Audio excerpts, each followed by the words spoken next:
बिस्मिल्लाहिर्रहमानिर्रहीम। शुरू अल्लाह के पाक नाम से जो बड़ा मेहरबान नहायत रहम वाला है।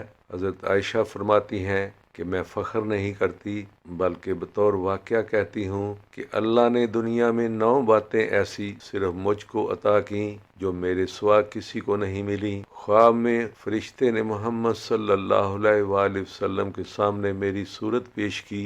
जब मैं 7 बरस की थी आप मोहम्मद सल्लल्लाहु अलैहि वसल्लम ने मुझसे निकाह किया। जब मैं 9 बरस की हुई तो मेरी रुखसती हुई। मेरे सिवा कोई कुंवारी बीवी आप मोहम्मद सल्लल्लाहु अलैहि वसल्लम की खिदमत में न थी।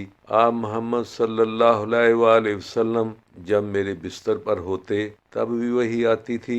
मैं आप मोहम्मद सल्लल्लाहु अलैहि वसल्लम की महबूब तरीन बीवी थी। मेरी शान में कुरान की आयत उतरी। मैंने जिब्राईल अलैहिस्सलाम को अपनी आंखों से देखा। आप मोहम्मद सल्लल्लाहु अलैहि वसल्लम ने मेरी गोद में सर रखे हुए वफात पाई। अम्मा आयशा फरमाती हैं, एक दिन हजूर नबी करीम सल्लल्लाहु अलैहि वसल्लम घर आए। मैंने देखा आज हजूर सल्लल्लाहु अलैहि वसल्लम बहुत खुश हैं। हजूर जल्दी में कोई चीज़ उठा कर जाने लगे। मैंने रास्ता रोक लिया, मैंने नहीं जाने दिया। हजूर ने कहा, आयशा मेरा कोई इंतज़ार कर रहा है।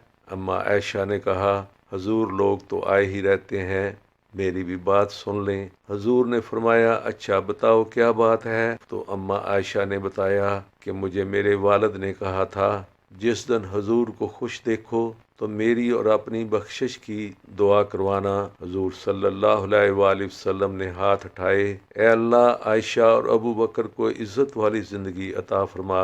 ए अल्लाह इनका हिसाब क़यामत में आसान फरमाना। और फिर कहा, ए अल्लाह इन्हें बगैर हिसाब ही जन्नत अता फरमा।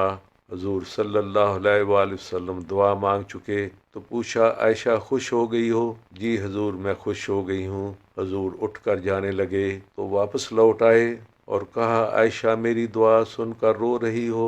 मुझे कसम है अल्लाह की इज्जत की, मैं अपने हर उम्मती के लिए यही दुआ दिन में 2 मरतबा मांगता हूँ। सुभान अल्लाह। वीडियो को लाइक और शेयर कर दें और चैनल को सब्सक्राइब भी लाजमी कर लें। जज़ाकल्लाह खैर।